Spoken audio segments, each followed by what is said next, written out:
Boa noite, pessoal. Tudo bem? Gostaria de agradecer aqui a todos que estão participando da nossa live inicial. O tema será arritmia cardíaca.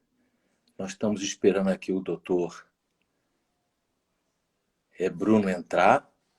Já foi feito o convite. Vamos ver se ele acessa. Estamos aqui com algumas pessoas já entrando. A temática nossa hoje será uma temática prática, de consultório, temas bem do dia a dia. Vamos fugir das questões muito técnicas, tá? Já deu aqui um aviso que o doutor Bruno não está conseguindo acessar. Vamos convidá-lo de novo.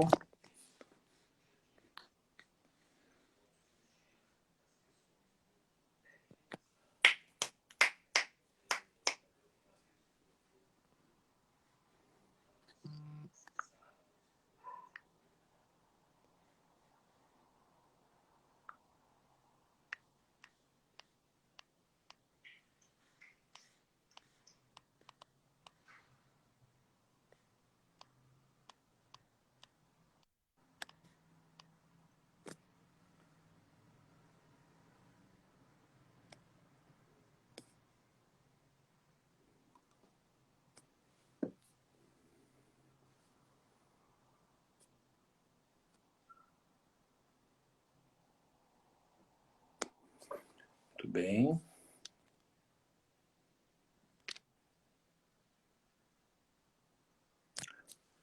Estamos aqui aguardando o doutor Bruno fazer o nosso contato, para eu poder apresentá-lo. Vamos ver se vai dar certo.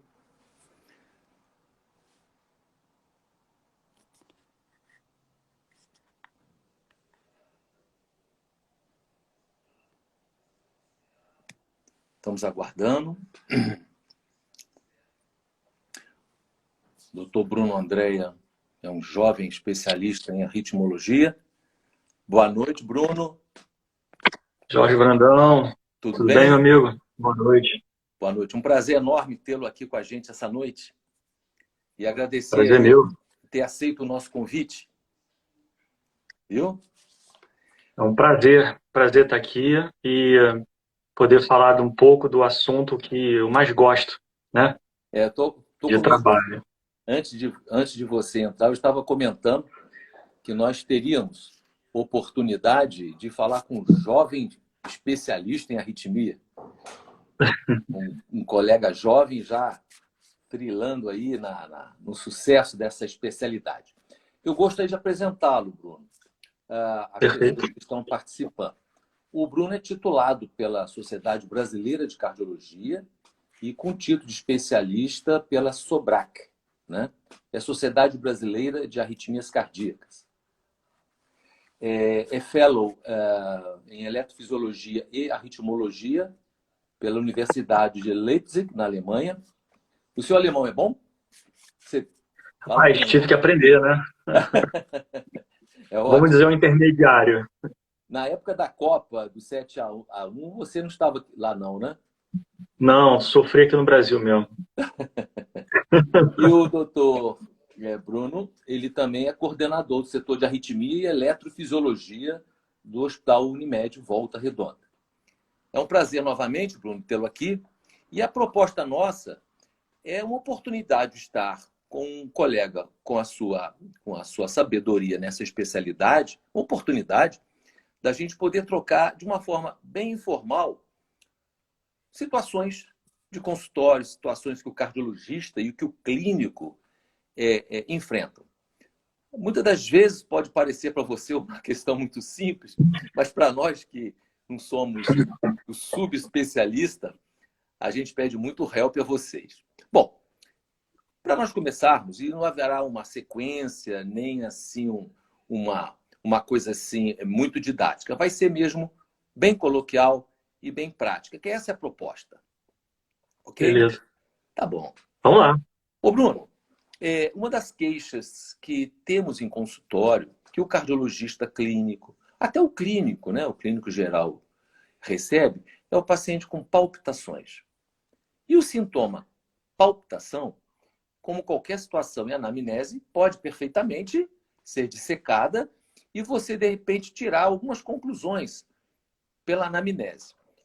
Embora a palpitação tenha do tipo em falhas, sugerindo extrasístoles, ou, de repente, acelerada, sugerindo taquicardia, por um acaso, na interrogação do sintoma palpitação, você extrai alguma informação a mais que pudesse até dar dica, muito antes de se fazer um eletro, só pela anamnese? Você tem alguma sugestão? Passe para nós. Sim, de forma bem prática no consultório, né? Isso. A palpitação, você pode dividir entre palpitação taquicárdica e a palpitação tipo descompasso, né? Como você comentou, é a extrasístole. Para quem não sabe, se tiver um público não médico, né? Extrasístole é batida extra do coração. É muito normal ter extrasístole. Eu tenho um monte de extrasístole. Volta e meia, pipoca um extrasístole, eu sinto. É aquele tranco. Geralmente o paciente fala, doutor, dá um tranco, dá um soco no peito, às vezes dá um soluço, ele fala, dá um soluço. Então, e geralmente, quando você pergunta, a palpitação dura segundos e para, o paciente sabe dizer, dura segundos. Tem vezes que o paciente fala assim, pô, minha palpitação dura o dia inteiro. Mas peraí, você tem que desconfiar que ele pode estar tendo curtas palpitações várias vezes ao dia. Então, você tem que perguntar isso. A outra palpitação, chamada taquicárdica, é a taquicardia. Então, você pergunta para o paciente simplesmente, tá certo, o seu coração palpita, mas ele acelera, ele dispara. Ou a pessoa sabe dizer.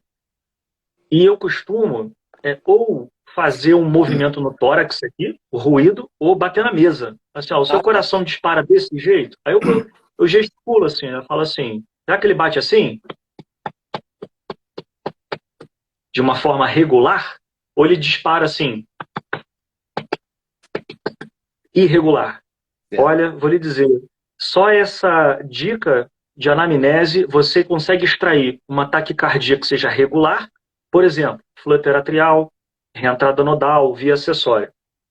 Da taquicardia irregular, a mais comum que você conhece, que é a fibrilação atrial. Então, são nuances da história que você pesca aí dessa forma, né? Muito bom. Perfeito.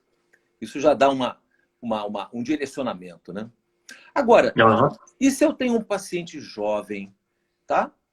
Vai solicitar um parecer, um atestado para ginástica, um adulto jovem, sem nenhuma evidência de cardiopatia, nada. Não tem comorbidade.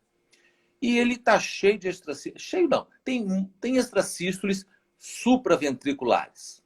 Cheio de extracístoles supraventricular. Ele não sente nada, nunca soube de nada. E você está diante daquele paciente que você vai dar um atestado.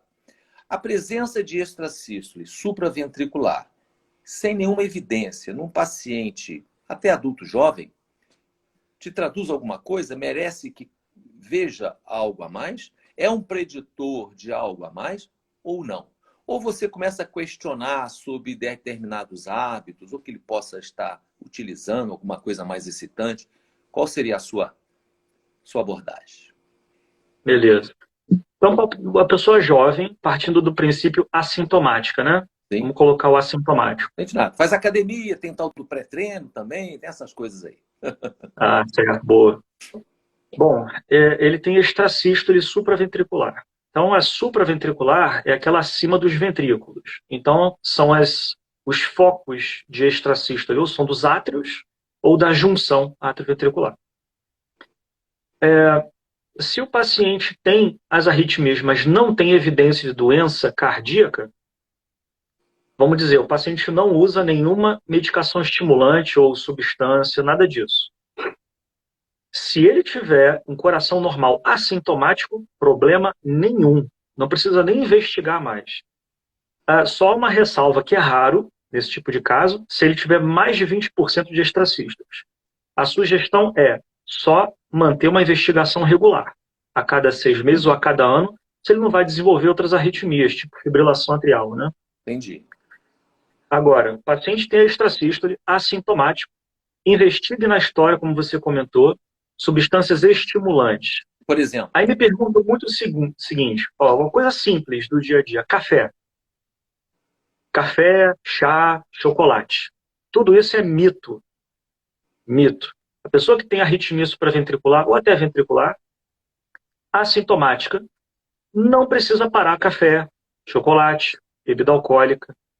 O fato é que tem que consumir de uma forma mais moderada. Há pessoas que são muito sensíveis a isso. Então, toma um café, começa a sentir palpitação. Aí sim, nesse pessoal, você tem que restringir o café, por exemplo.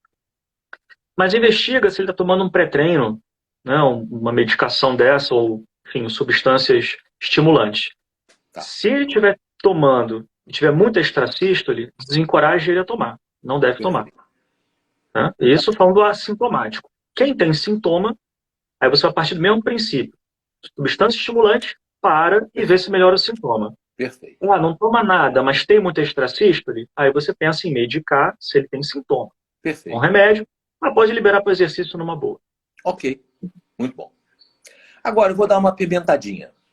Vamos embora. Vamos pegar esse mesmo paciente que não tem cardiopatia evidente, tá? Com eco normal, ok? Assintomático, e o eletro, e até o próprio Holter vai mostrar que ele está cheio de extrasístoles ventriculares. Muito. Ele não sente nada, absolutamente nada. O clínico percebeu um pulso irregular, mandou para o cardiologista, e o cardiologista, no contexto do eco normal, na presença de um Holter com alta densidade de extracistolia ventricular, a ponto de chegar aí a 20%, até 30% de batimentos em ectopia ventricular. E essa extracístole ventricular está vindo lá do ventrículo direito. Ou seja, ela tem um jeitão de BRE. Ou seja, são extracístoles no coração, a princípio, estruturalmente normal, com alta densidade e com a morfologia de BRE. Sugere que está saindo do ventrículo direito. Esse paciente, adulto jovem, tá? Vamos colocar até 50 e poucos anos. Qual seria o seu olhar para esse paciente? Porque parece que é uma coisa assim meio fictícia, mas na prática a gente vê isso. A gente encontra esses pacientes. E na investigação ele não tem nada. Aí eu pergunto, para onde que a gente vai? Perfeito. Bom, esse é um caso que você está comentando que é muito comum na prática mesmo. O indivíduo tem extracístole ventricular, vamos tirar a morfologia do caminho. Vamos usar extracístole ventricular frequente e coração normal assintomático. Conduta sugerida. Não fazer nada. Nem remédio. Qual é a extracístole? Coração normal? Nada. O que você tem que fazer é monitorar, como você comentou. A pessoa tem 20% ou 30% de extracístole. Nesse conjunto de pacientes, estatisticamente, até 2% pode desenvolver disfunção ventricular. Então, assim, é raro. Porém, não é zero, né? Só para poder, então, poder explicar. Se tem a morfologia de BRE, esse assincronismo tão frequente, você está dizendo que imita um BRE fixo, isso pode provocar uma assincronia e remodelar. Seria isso? Sim. Tá, o que é categorizado como taquicardiomiopatia. Perfeito. Em que pese, para mim, o ideal seria, assim, desincronopatia, né? Ou desincronocardiopatia, né? Sim. O desincronismo. Então, a morfologia de BRE, como você colocou, é aquela que o QRS é negativo em V1. Sim. Se ele é negativo em V1 e positivo em D2, D3, AVF, como você colocou, é a que vem da região de saída do VD, vai de cima para baixo. Essa é a morfologia mais comum da arritmia idiopática. Né? Idiopática é aquela que não tem origem, não tem causa, coração normal. Isso é muito comum, eu tenho muito paciente assim, atleta, eu tenho extracístole da via de saída do VD. Já fiz eletro em mim. Uma eventual. O indivíduo que tem ela frequente, sugestão, monitorar uma vez ao ano, com eco e Holter. Perfeito. Agora, pode liberar para exercício tranquilo. Assintomático, fazer nada. No sintomático, então, palpitação e tudo mais, medica. Mas a medicação está restringindo ele, não está se sentindo bem, ou não está controlando. Aí você pode pensar na ablação, que é a melhor terapia para eliminar o foco, sem dúvida. E se ele estiver fazendo disfunção ventricular progressiva, que é raro pra caramba, e o primeiro sinal é crescimento do ventrículo, esse indivíduo não tem jeito. Fazer ablação com certeza. Na presença daquela chamada displasia ritmogênica do ventrículo direito, já denota já algum sintoma, né? O indivíduo não vai estar completamente assintomático, ele pode ser assintomático na presença de uma possibilidade de uma displasia, que é a infiltração gordurosa do ventrículo direito. Você pensaria, o eco estando normal, isso meio que descartaria, ou na suspeita da investigação você acha que um outro exame poderia me definir melhor, ou descartar essa possibilidade? Perfeito. O indivíduo ser sintomático ou não, não afasta essa possibilidade. Tá, Então, você tem que investigar mesmo. tá, O melhor exame para você ter essa certeza é a ressonância magnética. tá. Existe uma grande discussão se é ressonância para todo mundo ou não. Não há um consenso. Qual é a sugestão que se faz na prática, que a gente faz?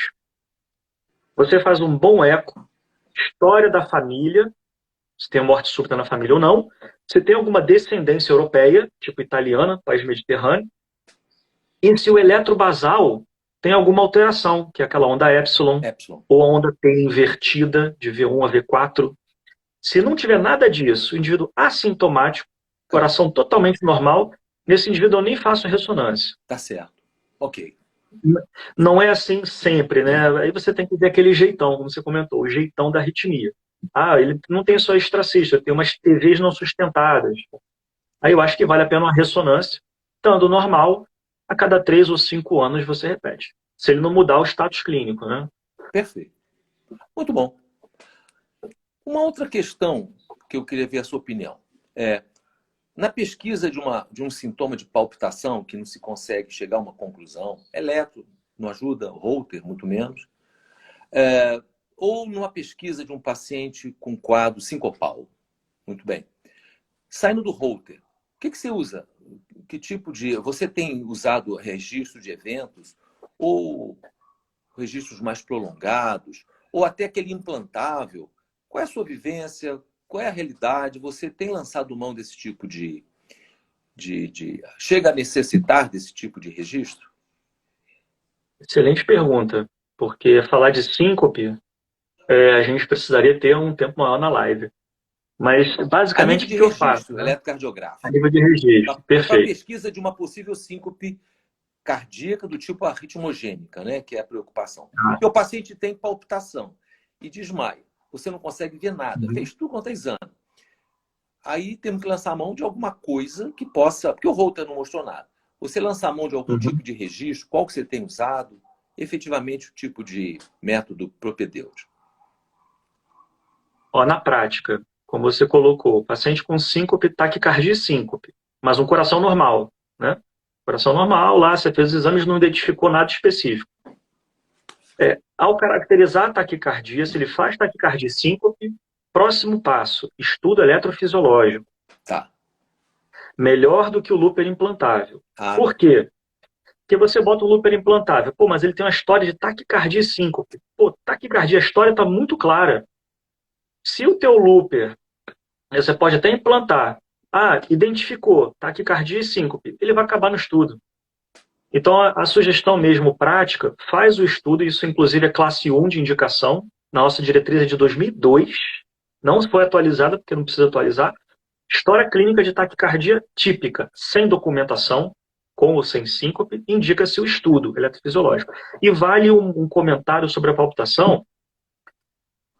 Isso aí é dado de estudos fora, né? 90% das pessoas com taquicardia supraventricular não consegue documentar. E 33% delas são tratadas como síndrome do pânico. Você vê isso na sua prática, né? sim, sim. O pessoal ser tratado como pânico, ansiedade. Pô, mas o meu coração dispara de repente. Se tiver os médicos que estão aí nos assistindo, fiquem atentos à história clínica. Isso não é pânico. Eu estou sentada e dispara o coração. O paciente pode até desenvolver uma ansiedade por isso, né? Entendi. Então, ter história clínica sim, tem que levantar a orelha para isso. Possibilidade. Eu tenho, particularmente, encontrado em consultório e conduzido alguns pacientes que têm o transtorno de ansiedade, tipo transtorno do pânico. Diferente da pessoa ter tido uma crise de pânico na vida. Isso não é o que nós estamos falando. É do transtorno da ansiedade tipo pânico.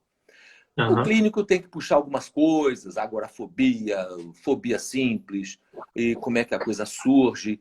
E outra coisa, o doente tem um facies que você logo percebe. Mas essa fronteira entre ser um ataque supra e o paciente taxado, um estereótipo, né, de um doente com transtorno de ansiedade, o clínico, como você bem disse, tem que estar muito atento, porque as coisas podem complicar, esse paciente pode acabar sendo encaminhado para um psiquiatra. O psiquiatra não tem uma formação cardiológica e pode usar medicamentos até que são mais provocadores e a coisa é ladeira abaixo. Ótima atenção que você deu nesse tópico. Ok, perfeito. Outra questão. Vamos embora. Você está no consultório, ok, legal, tranquilo, tudo assim, correndo bem, até que um paciente vem fazer um check-up.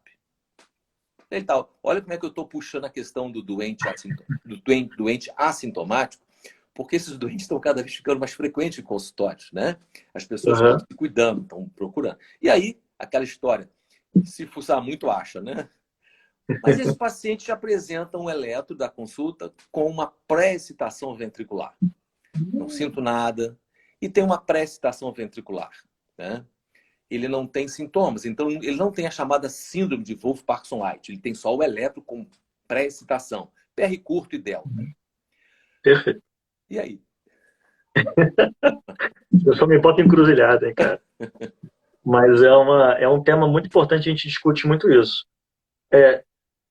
Você só vai mexer nesse paciente em 3 circunstâncias.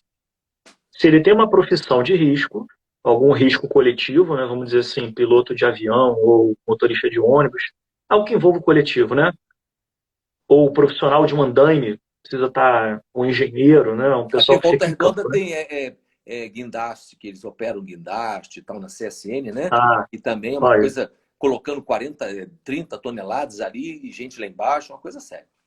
não, isso aí tem que ser abordado nesse caso. E eu já vou colocar que a abordagem é a ablação, é o estudo eletrofisiológico e a ablação. Mesmo Então, o assintomático. indivíduo, Mesmo assintomático. mesmo assintomático. Tá. Então, profissão de risco, exatamente essa aí, por exemplo, da siderúrgica, atleta profissional e o militar. Isso você tem que abordar. Não tem jeito. E as formas que você tem, agora falando, um paciente que não tem esses critérios. Vamos supor, o paciente que é contador, tem uma prestação, não sente nada, vai para a academia, faz seus exercícios. O indivíduo sem esses critérios. Como é que você pode estratificá-lo de forma não invasiva? O Holter e o teste ergométrico, né? Se você, nesses exames, observar que a pré-excitação é intermitente, ela some e volta, beleza. Isso para você é um significado de benignidade. Se ela não desaparece, você não pode dizer que ela é benigna, que a única forma de você estratificar uma via acessória assim é com estudo eletrofisiológico, para Entendi. ver o quanto que ela permite que o impulso elétrico passe nela. Entendi. É o único jeito, entendeu? Bem claro, bem claro. Mas Ok. aí, se ele é assintomático no dia a dia, você pode oferecer o estudo como uma coisa assim opcional, né? Ah, Sim, vamos estratificar e tudo. perfeito. E na estratificação, se tiver numa posição muito boa, a gente acaba até fazendo a ablação dela, né? Tá certo. Eliminar. Só para traduzirmos a ablação, para quem aqui é da área médica, é da área de saúde, mas não é médico, você diria que a ablação seria o quê? Você diz, Vai falando sobre explicar ablação, o que seria uma ablação num tratamento de uma taquicardia. Só para explicar o que seria ablação. certo, o procedimento. A ablação é um procedimento feito com catéteres tão finos quanto a carga de uma caneta. Eu falo isso muito no consultório. O paciente fica perguntando, o catéter é isso aqui, fininho igual esse fiozinho. É o acesso pela veia femoral, então veia femoral, sobe pela veia cava, chega no coração, e um desses catéteres, ele tem uma ponta mais grossa onde a gente emite radiofrequência. Então, fora, ele é conectado num sistema de radiofrequência, a radiofrequência entra no catéter, aquece a ponta, e ao contato com o tecido, você destrói o tecido. Né? Então, a ablação seria isso, a cauterização através do catéter de algum tecido endocárdico ali, né? Entendi. Perfeito. Apenas voltando um pouco atrás, apareceu uma perguntinha aqui. Eu Boa. também tenho esse hábito em alguns casos. Uma nutricionista, a Bruna, suplementação de magnésio em determinados pacientes que têm queixas de palpitação. E você vê que o paciente é saudável, não tem nada, mas tem um sintoma. É um sintoma na ausência de cardiopatia. Essa suplementação, você gosta ou é contra, ou você já teve alguma vivência usando magnésio, uma suplementação? Eu, particularmente, tenho uma vivência muito positiva em lidar com esses pacientes, porque às vezes eles melhoram e vem relatando: "Oh, doutor, aquela câimbra sumiu, o meu sono melhorou, aquela enxaqueca desapareceu". Mas o que o arritmista, o ritmólogo, tem em relação a essa questão do suplementação de magnésio? Não, excelente, excelente pergunta. Isso é muito comum, eu vejo o pessoal medicando. A minha, assim, não há nenhuma comprovação, nada. Eu estudei muito sobre isso também. O que você pode fazer, que a gente faz muito na prática, você pode fazer um teste com magnésio, se o paciente tem palpitações esporádicas, e você não quer fazer um beta-bloqueador, não, remédio. Suplementação de magnésio.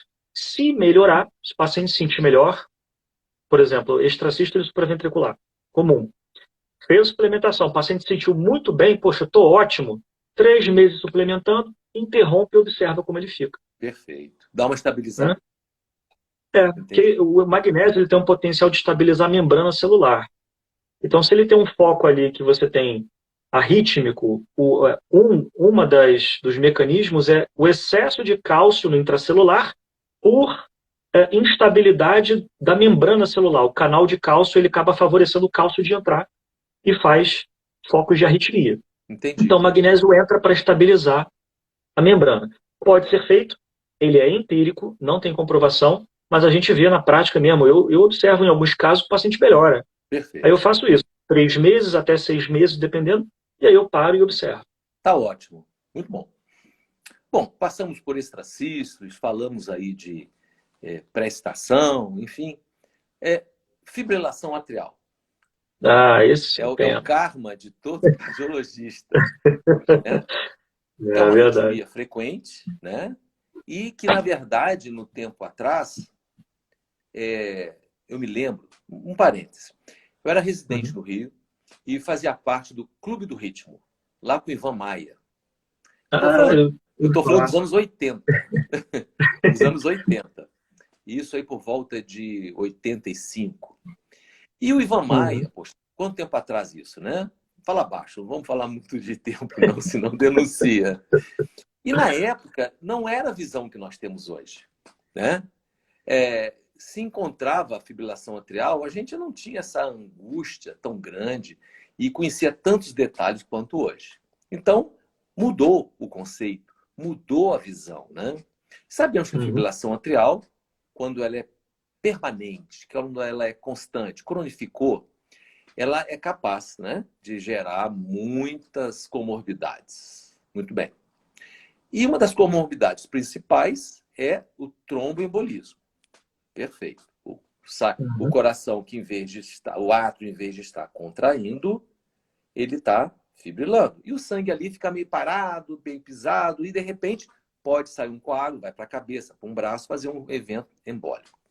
Então, usa-se anticoagulante. Eu estou dando essa explicação para o pessoal da área de saúde. Muito bem. Ao usar o anticoagulante, nós temos hoje, né, o chá de Svask. Cada letra significa uma situação clínica e, dependendo da pontuação, você pode, né, anticoagular na presença de pelo menos 2 pontos desse score, vamos assim dizer, né? Se tem cardiopatia, se tem passado de AVC, se tem idade X, idade Y. Muito bem. Dada a catástrofe que é um AVC embólico de uma fibrilação atrial, eu te pergunto, aí já é uma pergunta de off-label, de sensibilidade, aquele paciente que não se enquadra no chá de Svask, mas está no limbo, sabe? Aquele paciente que não está pontuado. Vou dar um exemplo. Indivíduo assintomático, uma fibrilação atrial permanente, 59, 60 anos, mas não tem comorbidade nenhuma. Ou uma mulher de 64 anos, sexo feminino, com 62 anos, mas não tem as outras questões que o Chades-Vasque pede. Hipertensão, cardiopatia, idoso, passado de AVC e tal. Aí eu te pergunto, você, off-label, fora da bula, claro. você fica tentado a querer anticoagular ou não? Você espera ele estar enquadrado no Chades-Vasque ou não são todos os casos? O seu sexto sentido que diz? Ó, o sexto sentido, nessas condições, eu anticoagulo todo mundo. Certo. Todo mundo. As diretrizes agora no on-label, a diretriz americana e europeia, a americana diz que você não precisa, não deve, eles falam que não deve. Pois é. A europeia diz que não precisa. O termo muda, a interpretação. Agora, eu digo o seguinte, cronificou, você não pensa em reverter, está permanente, anticoagula. Tá certo. Porque a catástrofe que é um AVC, você já viu um AVC tromboembólico, não é fácil. E eu já vi paciente com Chades-Vasque 0 com trombo. Que eu estava lá todo prosa, vou reverter esse paciente, faz um eco transofágico. 7 dias de FA no paciente meu, trombo na auriculeta. Eu falei, caraca, que isso? Chades-Vasque 0. Até eu brinco com um paciente meu que era músico, 54 anos. Olha. Mas nada. Olha só, cara. Então, sugestão. Tem FA permanente, independente do Chades-Vasque, eu faço, eu anticoagulo. Converso com o paciente, olha, é melhor fazer, e explico isso daí, né? Com certeza. Perfeito. Dada a segurança e a confiança nos novos anticoagulantes, eu particularmente já uso há anos, você também deve ter uma experiência enorme, a gente vê que é medicação segura, até em idosos, né?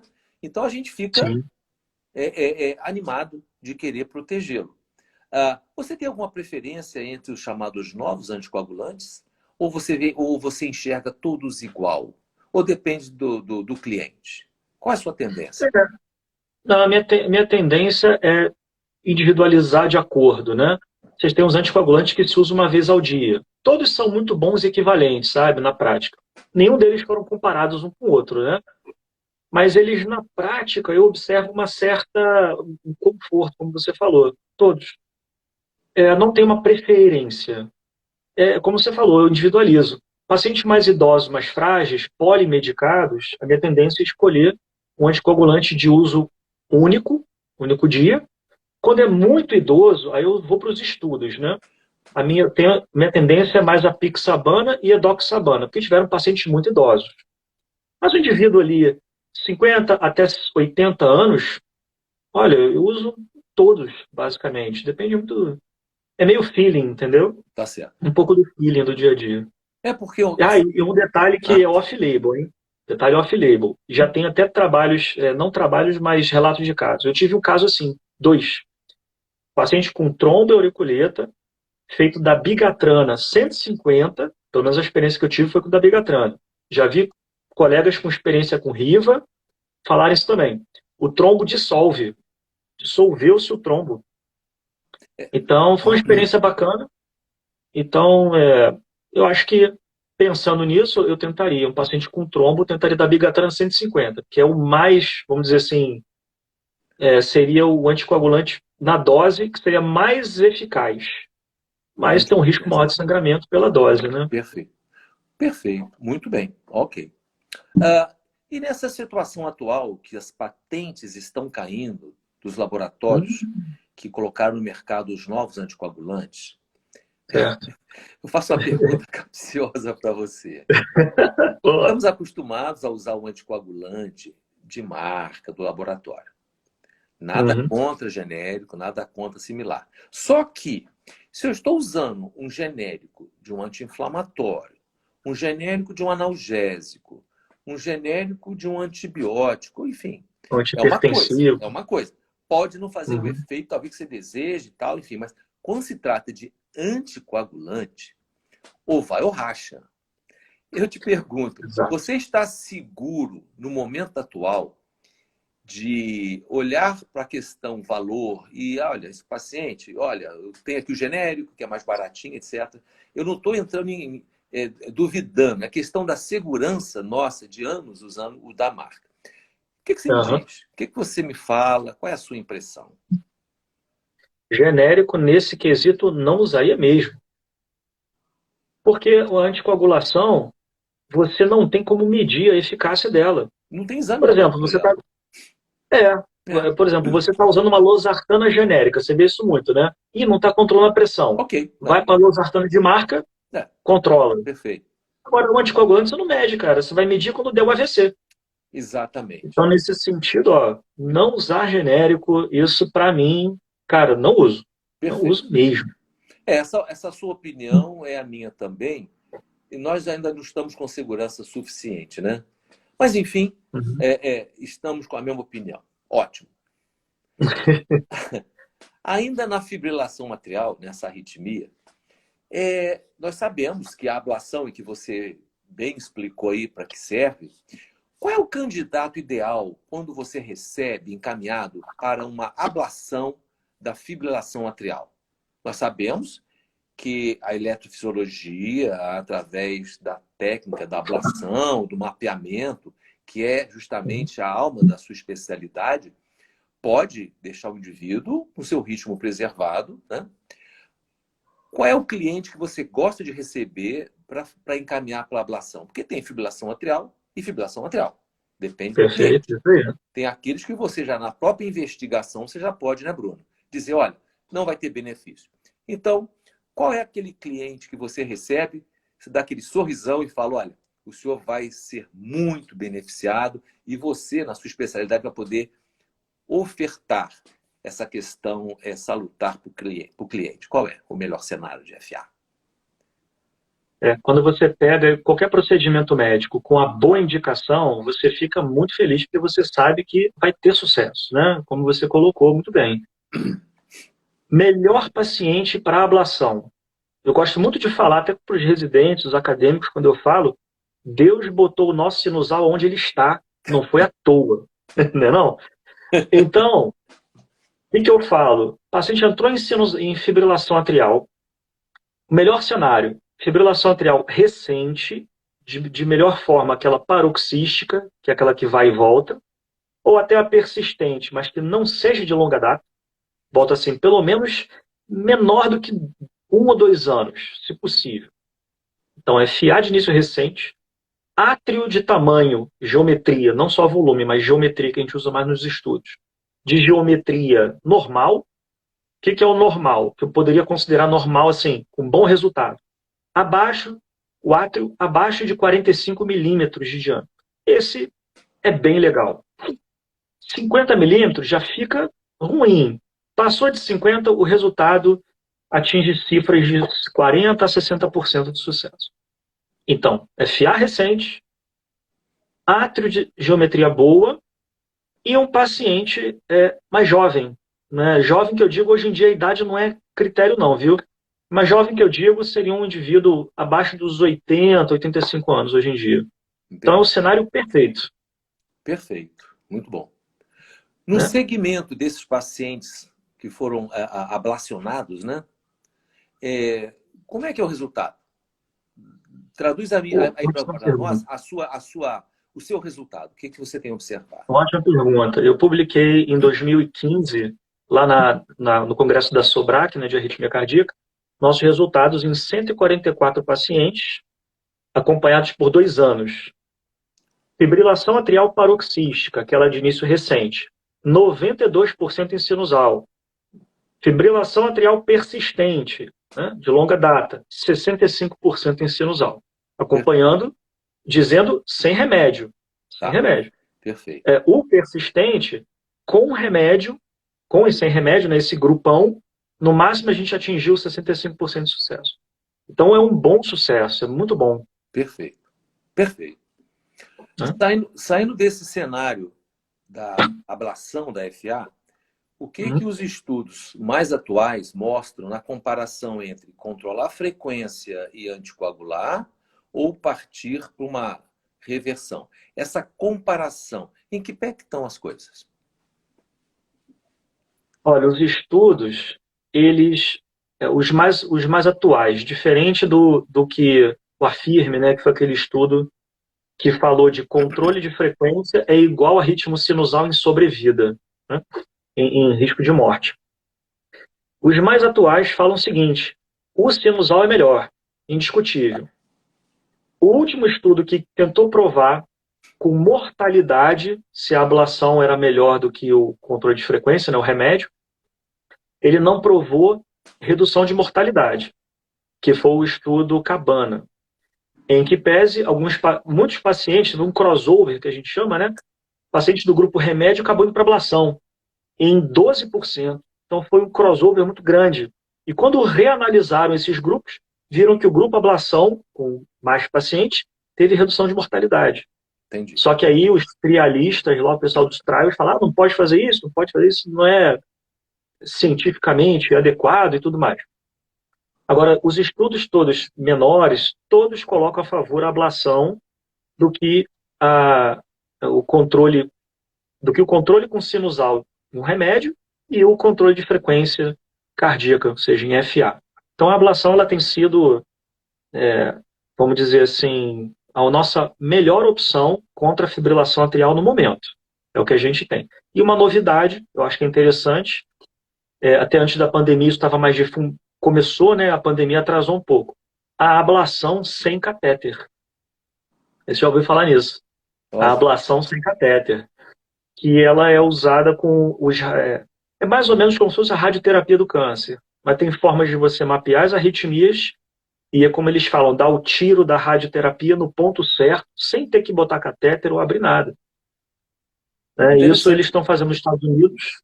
Ainda está em fase experimental. Eu, na época, eu ia para lá, a gente estava planejando, eu e o doutor Eduardo, meu pai, e acabou que veio a pandemia e a gente acabou não indo. Mas isso é uma vontade para o futuro próximo. Interessante isso. Isso aí para mim é novidade. Eu não sabia dessa. Perfeito. Novidade. Eu, particularmente, naqueles pacientes que não se fazia tanto no passado a ablação, e muitos que optaram em não ir para a ablação, aí eu falo da minha vivência de consultório. Olha, eu tenho Uhum. pacientes, diria aí, talvez 15, 20 anos anticoagulado, com a frequência controlada e vida normal, e sempre atento em Uhum. manter uma frequência, coisa que às vezes não se atentam, é manter uma frequência cardíaca realmente muito baixa nesse controle de O frequência, né? repouso, né? Porque isso faz a diferença. É impressionante. Uhum. É manter o paciente com 50, 55, 60 no máximo de controle de frequência e, obviamente, anticoagulado. E a gente tem observado que isso tem uma segurança naqueles que acabaram, que não foram beneficiados, né? Pelo benefício da ablação, né? Perfeito. Ok.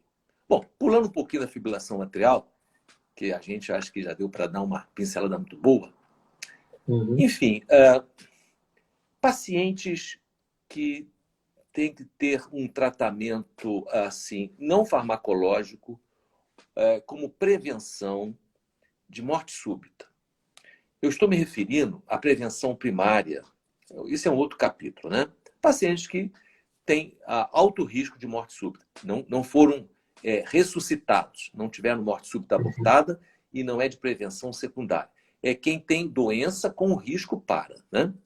Nós Uhum. temos aí o cenário do paciente que tem uma doença coronariana, a etiologia é isquêmica, o coração dilatou, portanto, tem uma cardiomiopatia dilatada isquêmica, não existe isquemia em jogo, mas sim um músculo já doente, ou por Uhum. pós-infarto, ou por fibrose, ou por enfim.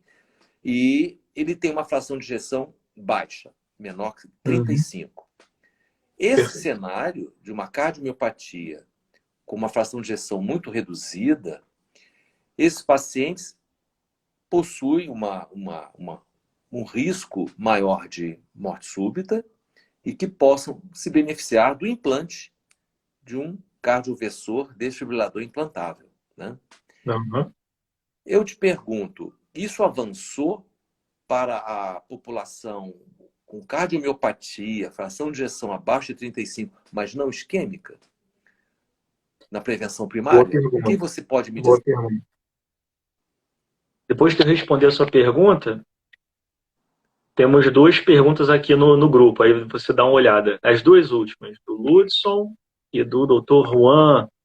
Você dá uma olhadinha aí. Eu vou responder essa É que elas pergunta. estão passando tão rápido e eu não estou Ah, é. habituado nessa nova. Depois eu dou uma olhadinha aqui. Agora, sua pergunta é muito pertinente. No indivíduo coronariano, né, cardiopatia isquêmica dilatada, fração de ejeção abaixo de 30, nossa diretriz contempla desfibrilador direto, prevenção primária. Se ele tem entre 30 e 40, você pode indicar o estudo como estratificador. No isquêmico, né? No isquêmico. No isquêmico, Tá. beleza. O não isquêmico, isso aí eu estou falando classe 1 de indicação. O não isquêmico é classe 2A. Então, no não isquêmico, como ele é 2A, você não bota o CDI de primeira. Você estratifica. Como é que você estratifica? Estudo eletrofisiológico. Entendeu? Entendi. Se ele tem uma cardiopatia não isquêmica, vamos dizer, uma sarcoidose, um Chagas, e que tem fibrose, é muito provável que o estudo vai dar uma TV e ele vai precisar de um CDI. Agora, se ele não tem fibrose, então, um músculo, uma cardiopatia não isquêmica, ela é dilatada e idiopática, não precisa estratificar, não. Que o CDI é 2A. E aí você pode lançar a mão de uma estratificação não invasiva, que é um holter periódico, anamnese, ver se ele faz lipotímia ou síncope, que são os sintomas piores, né? Eu costumo dizer o seguinte, que a diferença de síncope e de morte súbita é que na síncope o indivíduo acorda, né? Que é o pior sintoma da cardiologia, da medicina, né? O sintoma é esse. Sem dúvida. Então, nesse quesito, é essa a sugestão, o não isquêmico você estratificar dessa forma. Entendi. Aí eu posso aproveitar e responder essas duas perguntas? Por São favor, eu interessantes. não estou lendo. Está passando tão rápido. Vou levantar aqui, ó. O Ludson perguntou uma que a gente comentou mais cedo um pouco, sobre se é comum receber pacientes que estavam tratando alguma síndrome, por exemplo, do pânico, da ansiedade, mas que na verdade sofria de alguma taquicardia ou arritmia. Como a gente comentou um pouco mais cedo, é muito comum, né? Como você vê no consultório também. Então, muita atenção na história clínica do paciente. Sem dúvida. Agora, doutor Juan, paciente com FA e baixa frequência ventricular, essa pode ser para você. Sem uso de antiarrítmicos. Aí, ó. Então não está usando antiarrítmico. Baixa frequência assintomático. Deve implantar o marca-passo? Olha, assintomático não recomendaria, não. Não precisa, porque o marca-passo vai entrar para sanar o sintoma. Não sugiro. Você vai acompanhar clinicamente, Juan. Se ele, porventura, começar a fazer sintoma, e às vezes o sintoma insidioso é aquele cansaço, fadiga, uma coisa insidiosa, aí você pode ponderar e colocar assim, marca-passo.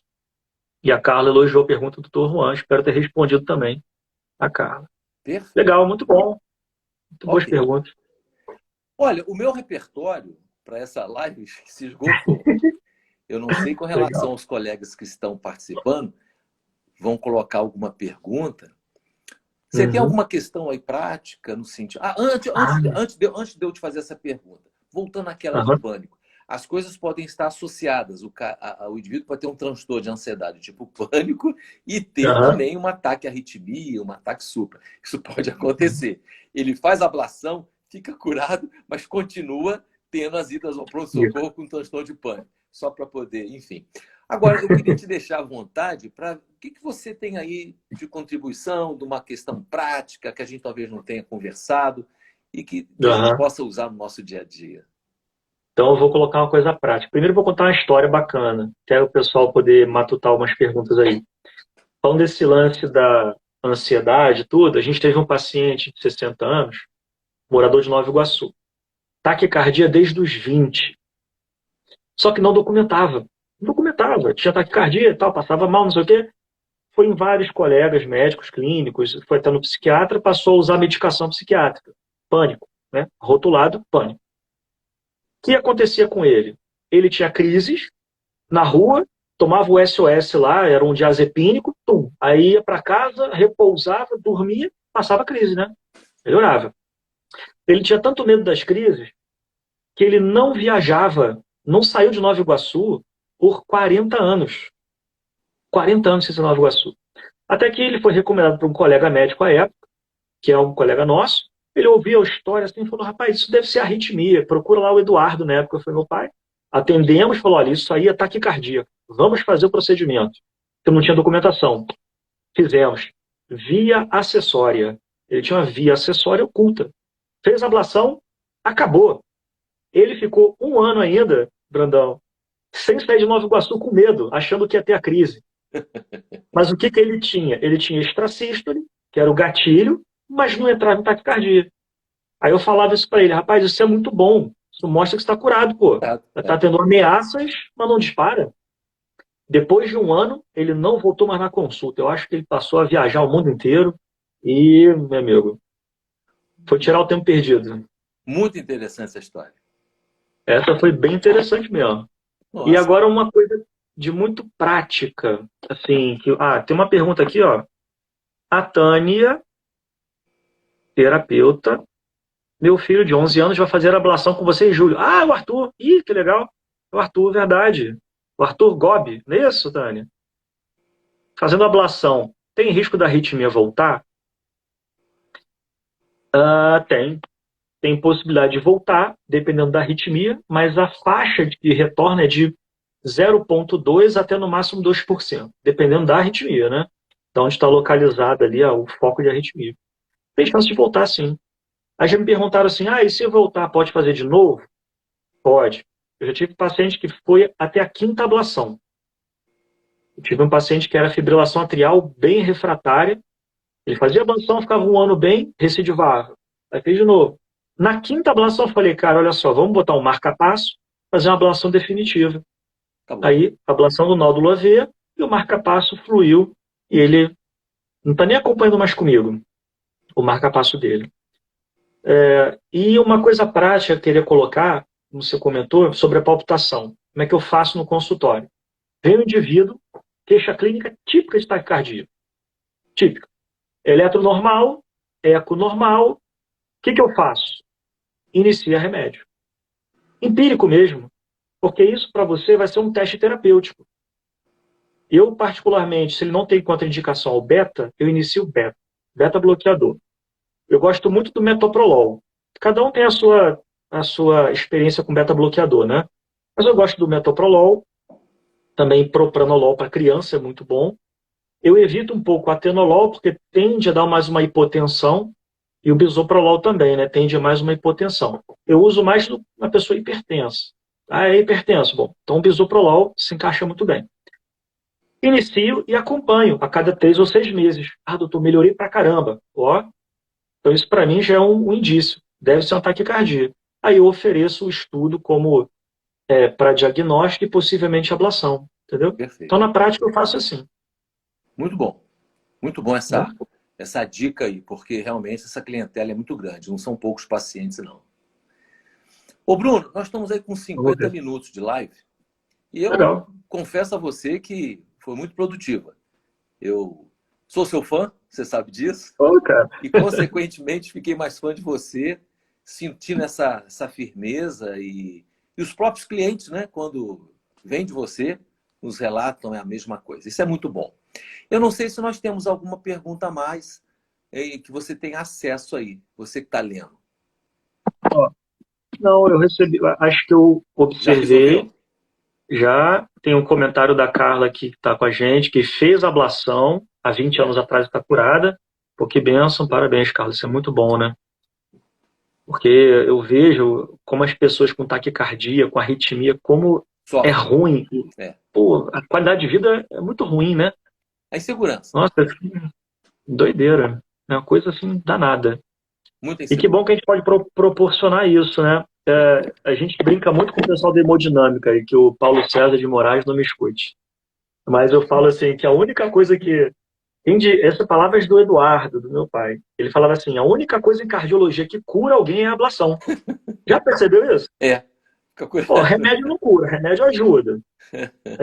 Angioplastia não cura, porque a aterosclerose é um processo sistêmico. Tá certo. Pô, é isso mesmo. Então a ablação está aí para nos ajudar. Perfeito. Qual a diferença da taquicardia e arritmia aí, parceiro? Ótimo. Boa pergunta. A arritmia é um termo geral que denota tudo que sai do ritmo do coração.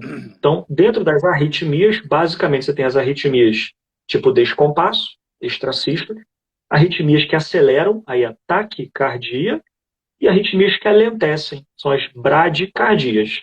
Então, a arritmia é isso, tudo que sair do ritmo do coração. Ok. Vamos ver aqui, ó. Graça, minha prima, fez ablação com você recentemente, está muito feliz. Poxa, que bom, Tá vendo? legal, coisa boa. Aí estão os pacientes entrando, que legal. Bom Que bom, retorno, gente. né? Fico satisfeito. É, Perfeito. muito bom. Ok. Eu acho que a gente abraçou o tema, né, Brandão? Deu, acho que Fizemos um eu estou me sentindo assim bate-papo muito bom, né? satisfeito pela troca. Você atendeu bem a nossa expectativa. Tá show? Legal, cara. Muito Ô, bom. ô Bruno, em nome da Cordes eu te agradeço, tá? Agradeço as pessoas que estiveram aí nos prestigiando. Vamos ver se em Uhum. breve a gente marca uma outra aí com uma temática mais focada. Mas te agradeço a sua presença, a sua paciência e o aprendizado que você nos trouxe. Beleza, foi um prazer enorme estar aí com vocês. E que venham novas aí, novos assuntos. Eu acho que as perguntas que ficam talvez gravadas, se quiserem depois pensar em outros assuntos posteriormente, vamos conversar. Perfeito. Marcar passo, qualquer outra coisa a gente. E eu gosto dessa informalidade, né? É bom Não, que a acho gente que bate isso papo. É muito bom. uma coisa leve, né? Tranquila, Bom, bem excelente, digestiva. gostei. Muito bom. Tá ótimo. Valeu, meu amigo. Obrigado pelo Bruno, muito convite mais uma obrigado. vez. Obrigado a todos. Em nome da Cordes, um abraço. Muito obrigado. Um Tchau, abraço, tchau. boa noite a Um abraço. todos.